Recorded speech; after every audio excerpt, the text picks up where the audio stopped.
What's up, guys? Chris with Croft CNC and CNC for Newbies here, coming at you live again today. Yesterday, got a lot of positive responses on the anti-backlash video, and I was talking about some different anti-backlash setups, and today I'm going to kind of add a little bit to that. But then in the same token, we're going to talk about some Z-axis options.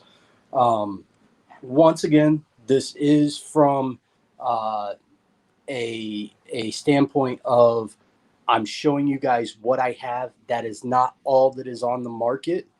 It is not a ploy to try and sell you on stuff. It's just that these are items that I have in my possession. I'm blessed in the fact that a lot of the videos that I do, I have all the parts. Like, I've owned an Open Builds machine. I've owned an Avid machine. I've owned a CNC for Newbies machine. I've owned an X-Carve, a Millwright, a Shape Oko, all these different machines. I've actually owned them. And in doing so, I've amassed parts for controllers and different axes and stuff like that. So as I start showing you this stuff, most of the stuff that I have available right now as a whole are my CNC for Newbies things. That is not the end all be all. So don't take it like that, please. I think that was a misconception on yesterday's live cast. I was pushing an agenda.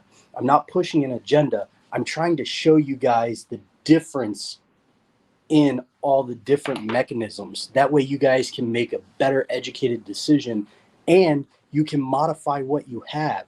Like I said, I talked about this lead screw and this lead screw nut and how you could make it your own anti-backlash nut by adding threaded set screws and springs to it. And then drilling a hole in the mating one. It'll end up being similar to this. This is a better quality, in my opinion. Okay, so as we talk about that, make sure you understand where I'm going with it. But for right now, let me flip my camera. Done. Okay, here we go. So I got awareness of what's out there is very helpful. Wade, thank you very much. I really like that people know what's out there, because I myself am a CNC for Newbies guy. That is not the end all be all machine for everybody. For me, I think it's the best bang for the buck. I have guys that come to me every day. Hey, what about Avid? Avid is a great machine. I do not have one right now, so I cannot push the limits of that machine like I can this one. In the past, I've owned it, and the one that I owned was a fantastic machine. So you guys saw whenever I really started pushing my videos, I had a highly modified X-Carve, and a lot of companies sponsored parts for it. And in doing so, I got to go from a stock X-Carve all the way up to the 4x4 highly modified X-Carve that I built. It's just stuff like that. I have a lot of experience. I've been doing this for 28 years, so it's kind of crazy. But anyways, so yesterday we talked about the single nut lead screw, or single lead screw nut on a lead screw. We talked about the anti-backlash nut with the double nut system. The one that I didn't pull out and show you guys was this one. This is an Open Builds carriage, typically used for a Z-axis. And this is an anti-backlash nut. This is another form. So what they do is they'll thread one of these nuts in a big block, and then they'll machine this little divot in here. Not divot, slot. And then they'll thread right here. and they'll put a set screw and a nut, just like our ordeal yesterday. That set screw pushes against the bottom of the block, separating this piece from this piece and tensioning it, taking up the space, taking up the backlash. Okay. It is better than a single nut setup. It's not necessarily as good as this setup, because this setup can actually allow whenever the change in direction happens, it can keep a tighter a tighter thread, a tighter grip on the thread in the direction change. This one, just kind of whatever you set it at is what you set it at, and if it binds, it binds. Okay, so this is the other type of anti-backlash nut that I wanted to show you guys. It took me a while to find it, but as you guys can see, we've got some Z-axis stuff lined up here. These Z-axis materials are pretty awesome. So as I said, this is an open builds Z-axis, or it's an actuator, but it basically is a Z-axis. It uses the V wheels, and hold on one second here. Okay. And it uses a thrust bearing setup in the bottom. There are radial bearings set up in the bottom. It's just an encapsulated, it has a little pocket. The bearing sits in and is stopped by the bottom of this metal. There, you could see it open that way. Okay. Now, the bearing will slide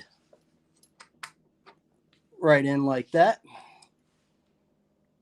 And that's what you have. Then the lead screw has stop collars on it to keep it from expanding and moving. That helps take up the lead screw backlash, just like we talked about preloading the other setups with the flange bearings. Okay, so this has the V wheels. All right, goes down like that. This goes over it like that.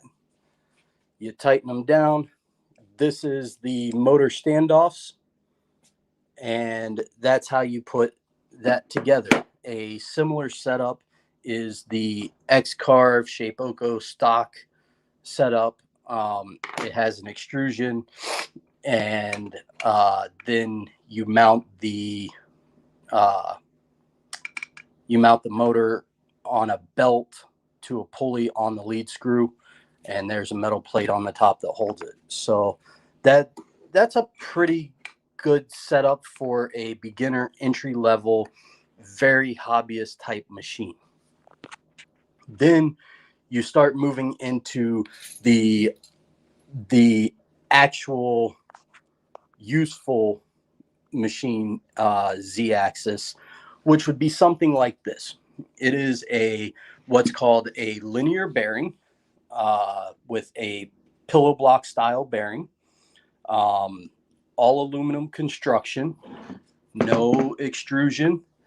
The motor mount is a solid motor mount block, has a limit switch on it already, has a plate for carrying the spindle. This one happens to have the 80 millimeter spindle mount. Once again, this is a CNC for Newbies New Carve Z-axis. It uses the pillow block bearings. You do need to grease and lube those, and go from there. This utilizes this style of anti-backlash nut. Okay, so if you look down in there, you could see there it is. You can see the set screw. Okay. There's a channel milled into it. Nice solid end cap there. Nice solid end cap there. Here's the tensioning nylock nut with the flange bearing. And one of the things about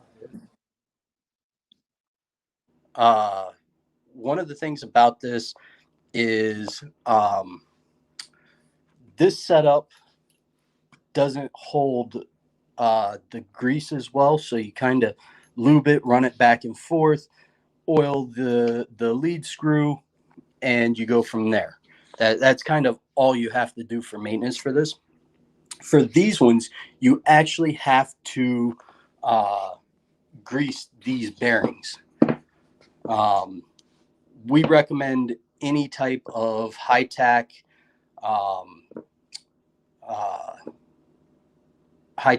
red grease. Lucas doesn't have to be red grease. John Deere has a heavy duty green grease. We've used that and that works, but you really have to make sure you get these greased up.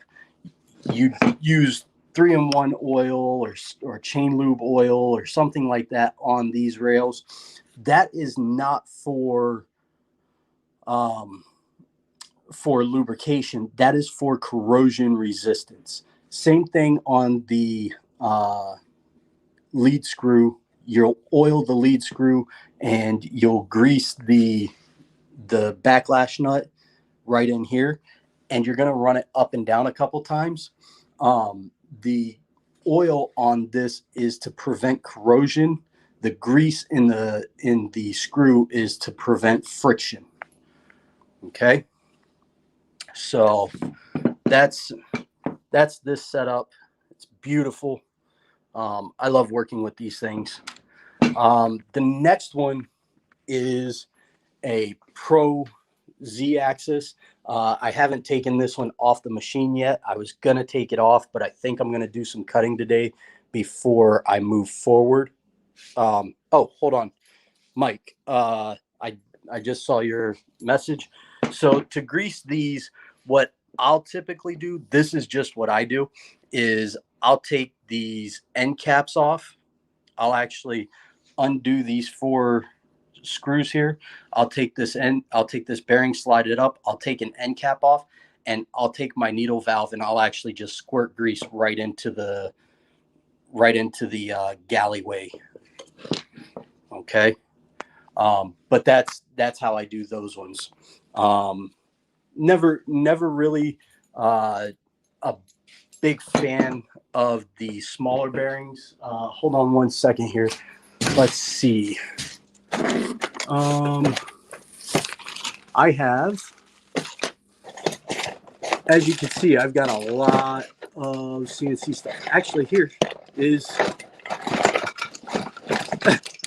there we go. There's a X-Carve Z-axis.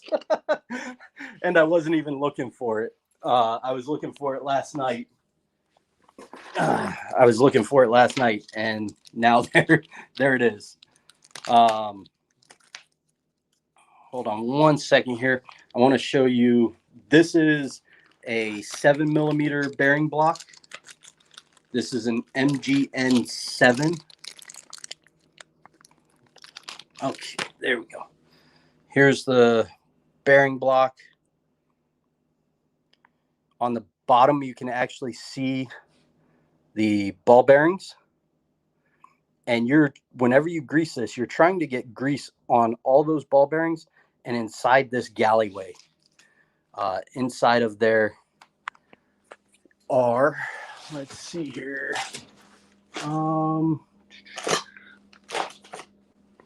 Trying to find.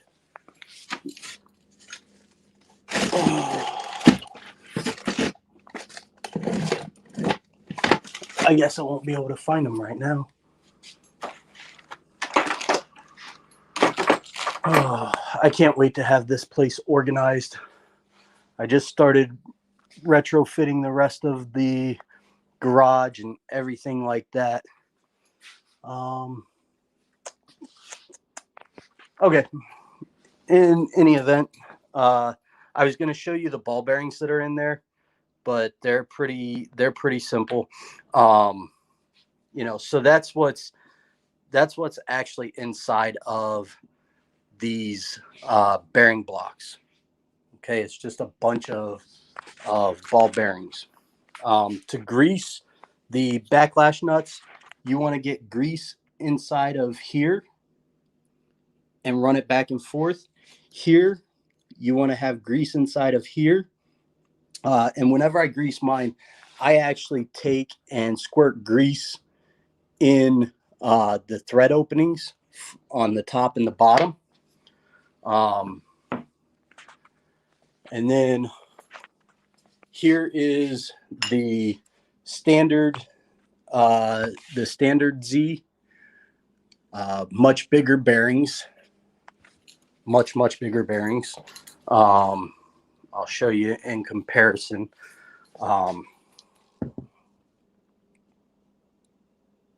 There we go. Set that down nice and gentle. So you could see in comparison how big the bearings are. I really like this Z. It gives the best of all the worlds. Economics, speed, torque, everything like that. It has its back plate mounting, has a mounting back plate that mounts to the machine on linear bearings. Nice all aluminum construction. You got thick linear bearings. You've got a great anti-backlash setup. And you got a nice motor, solid mount, limit switch, everything like that. Then we move over and you take a look. This is the Pro Series ball screw Z. And this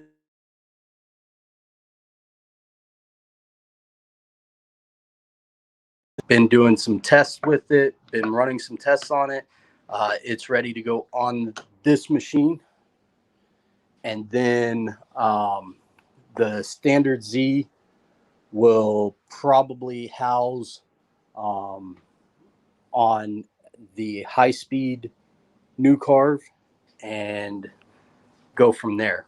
So we'll be running some tests on all three of these Zs together. But this Z, let's see here. There we go. Let's put this Z next to the standard Z. There we go. Now, look at that bearing size compared to that one. Okay. Ball screw all the way through, and it has an anti-backlash assembly in the ball screw nut. Nice thick backing plate for the spindle. Nice thick backing plates, all aluminum. Limit switch, motor mount. These things are amazing. Love these setups. Whenever it comes to ball screw, the speed and the accuracy you can obtain, I feel, is so much better than a lead screw setup.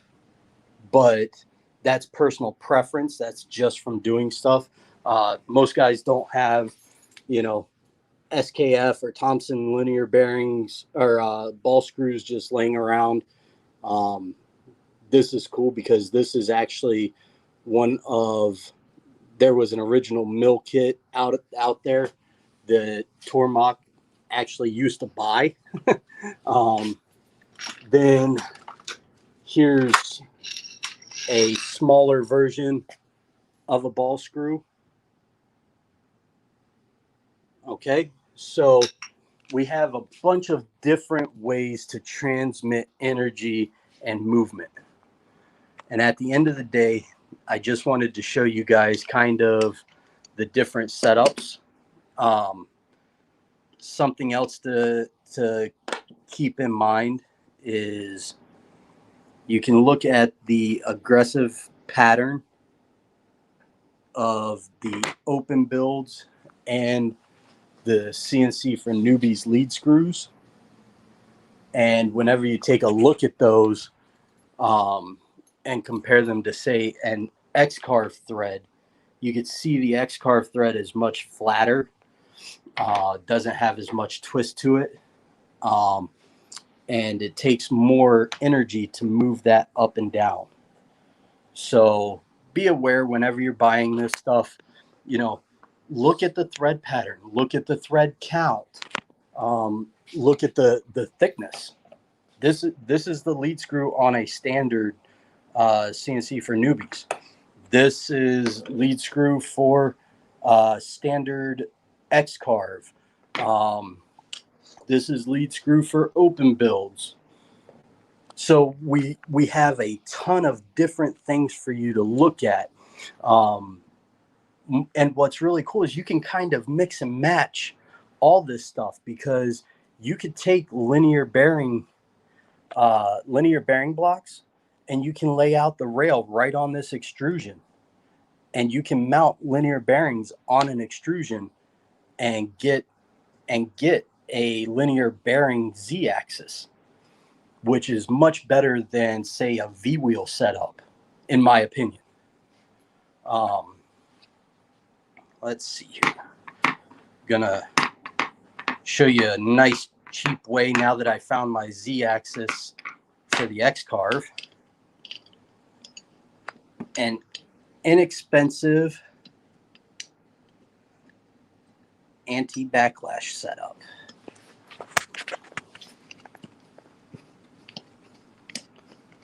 Would be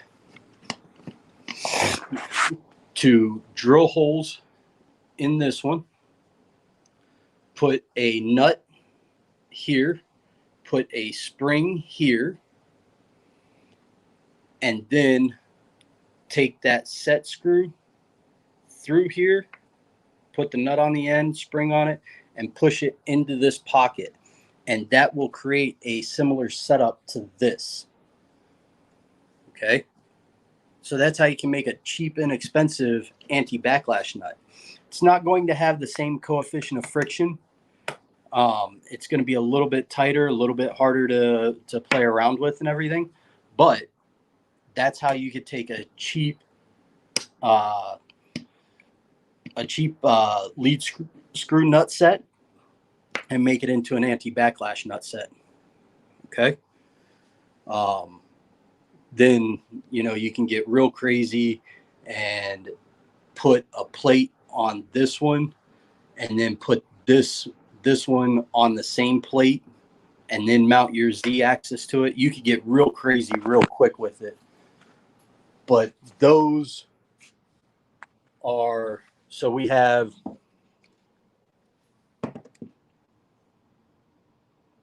there we go. I don't want to throw that against my linear rails, but we have X-carve, regular X-carve. That is not the X-carve Pro Z-axis. It is the regular X-carve. Open builds are new carve, our standard, and then our Pro. That thing is this video encompasses so much talking about the Z-axis, and we still haven't even gotten into motor selection based on thread pitch, thread count, and everything like that. I got to tell you, maybe I can get some guys on here one night that really dive into this, and we can show them what we're working with here, and they can start making recommendations for you guys to look at whenever you're looking at buying machines or purchasing parts, because this part is an upgrade for multiple machines. So maybe in your application, this might be a good upgrade. Okay. Let's see here. We've got Facebook user says, good morning. Good morning. Good morning. Good morning. And then, so you have to disassemble the Z-axis each time to grease the anti-backlash nuts and linear bearing blocks. Mike, it really depends on what you're using and how you're using it. Hold on, I'm changing my camera here. Let's see. Okay. So it really depends on what you're using as far as your actual greasing mechanism. I have a long reach hose with a needle valve with a ball set in the middle between the hose and the needle valve, and it's a long reach needle valve. So I have a long piece of hose and I have a long needle valve that allows me to actually arc down into behind the plates. And then I can go right beside the plates on like the let's see here. Can we see it? There we go. So I can actually fit my grease reel right down inside there and grease the lead screws for the anti-backlash nuts. And that's just stuff that I do. The way that I tell people is whatever you find works, do it. I grease my machine. People say do it based on hours, and I completely agree with that.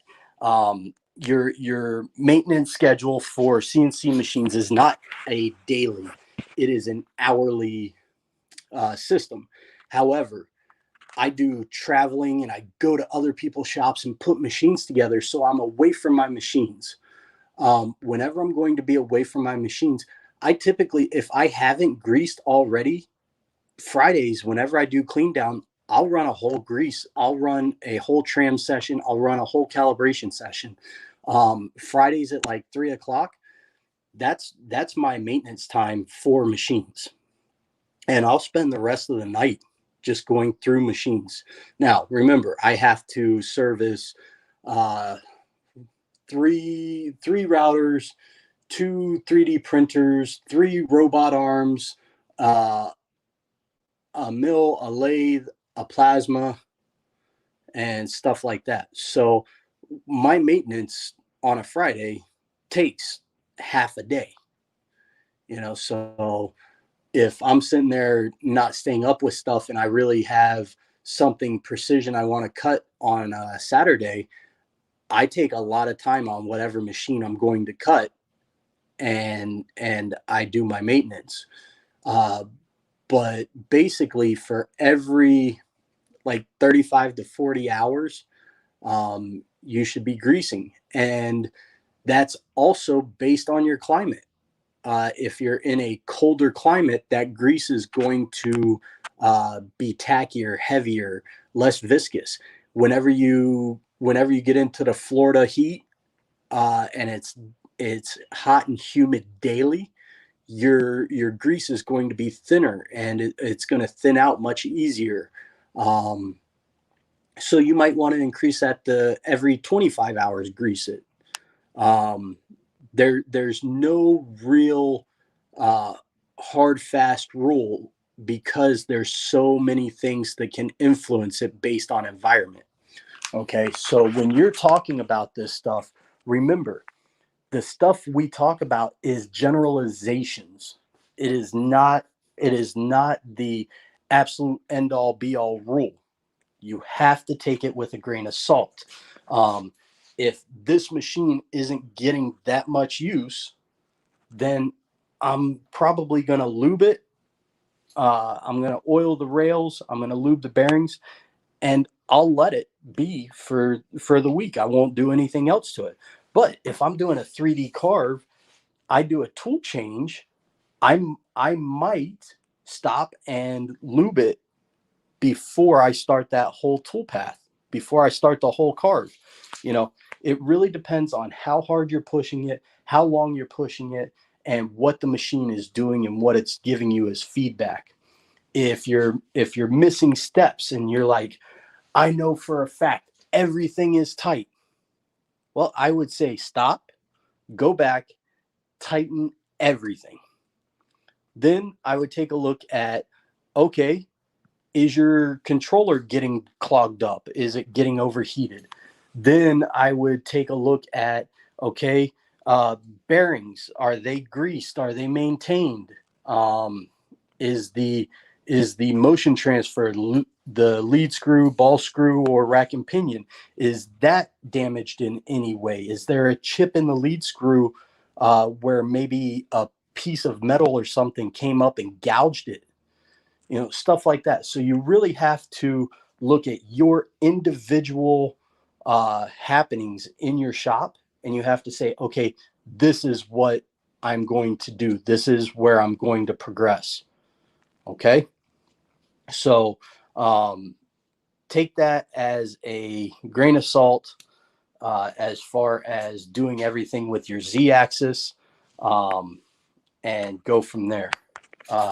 As a side note for you guys, most people may or may not know, but hold on one second here, your CNC router is not good for drilling. And when I say drilling, I mean like using your regular 118 or 135 degree point drill bits. I have a friend who does commercial aluminum extrusion, and he actually has a CNC for newbies 4896 Pro machine, and he needs to drill a lot of aluminum for another company.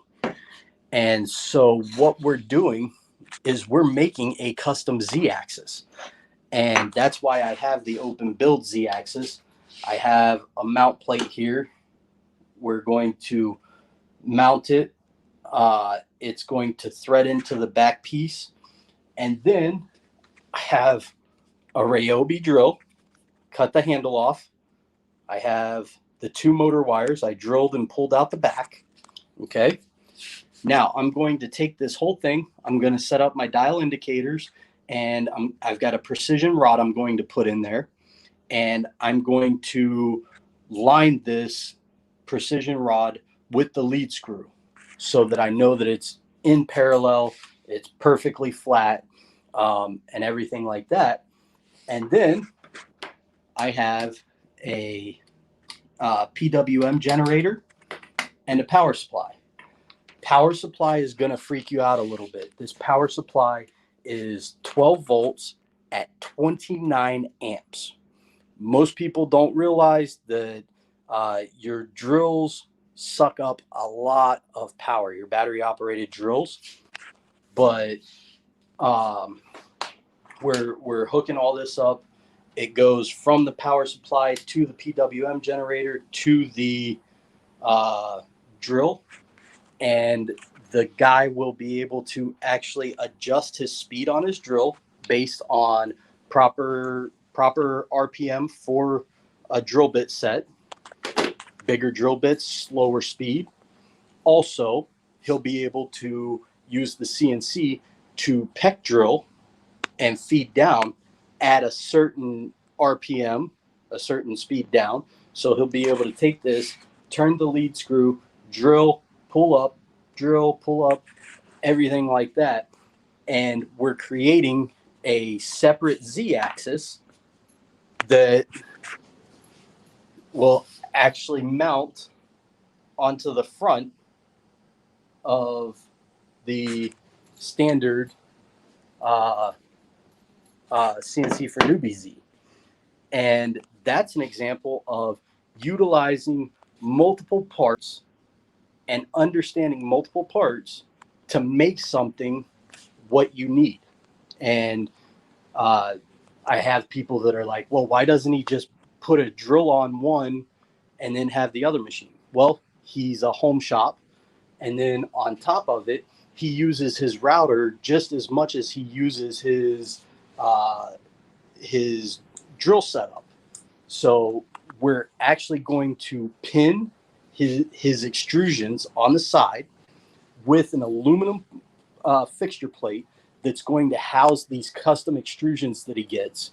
And whenever he needs to do that, he'll be able to drop his aluminum extrusions onto the fixture. That fixture will be able to locate onto the table real quick, real easy, tighten it down, done. And he'll be able to run those jobs, get his monthly income from it, and then all the signs that he makes, he just takes his aluminum table off, puts his wasteboard on, and runs his router. So he's getting two very profitable machines out of one tabletop. Okay. So as you guys start doing this, start recognizing that you can do so much more with these machines. I'll tell you right now, I have not let the cat out of the bag. Okay. This is first time telling anybody publicly that I've actually milled steel and stainless steel with my BNR 2.2 kW water cooled spindle on a CNC for Newbies router. Okay. Why did I do that? It is not recommended. Do not try it. But I really wanted to see if this machine could do it. I've done it. I did it with the X-Carve. I was able to do aluminum with the X-Carve. I was very happy with it. I'm sure if I would have tweaked the settings a little bit, maybe put a spindle on it, I could have gotten a usable like steel or stainless steel setting. But I really didn't play around with it that much. But I know that in a pinch, I can use my machine to do that. Okay?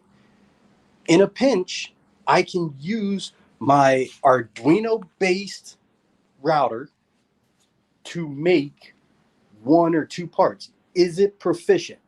No. Is it recommended? No. Have I done it? Yes. Okay. Those are the things that these guys are pushing the limits of. And I want you guys to recognize that whenever you're on these groups and you're asking questions, you may be asking a guy that's done so much research and it's such second nature to him that he's asked these same questions over and over and over again. So as you start asking these questions, don't be afraid to use the search function. And then on top of it, make sure that whenever you word your question, you're not demanding answers. You're asking for help. And then whenever you're given help, even if it's not useful, you may just say, "Hey, thanks a lot." You know, I've had my run-ins with people, and I tell them, "Hey, I respectfully disagree, and that's where I'll leave it."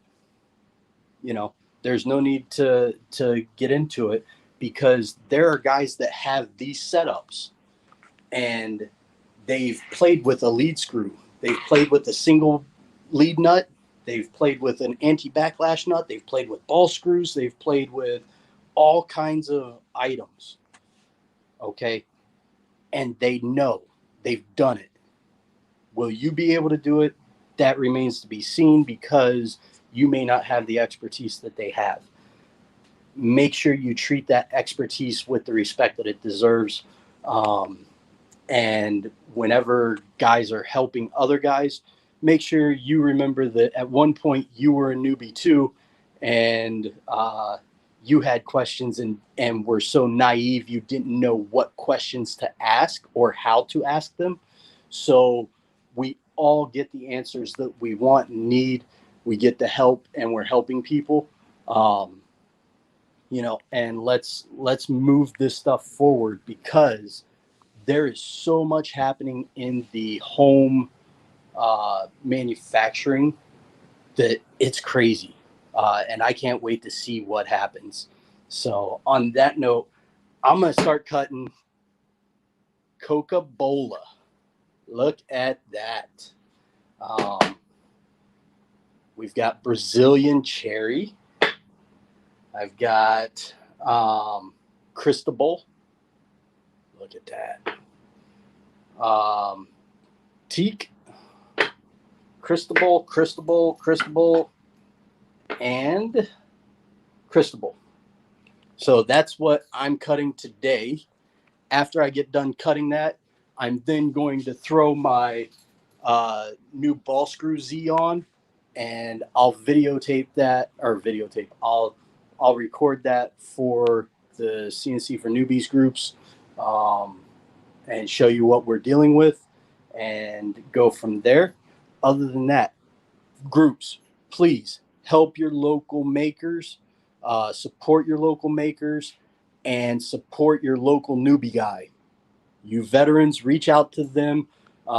Veterans of the CNC world, reach out to the new guys, or new guys reach out to the veterans, and get that assistance so that you can make some money and build this shop up. I want to see your guys' shops all have 4896s, high speed, half a thousandths precision machines. In all seriousness, I wish you guys the best of luck.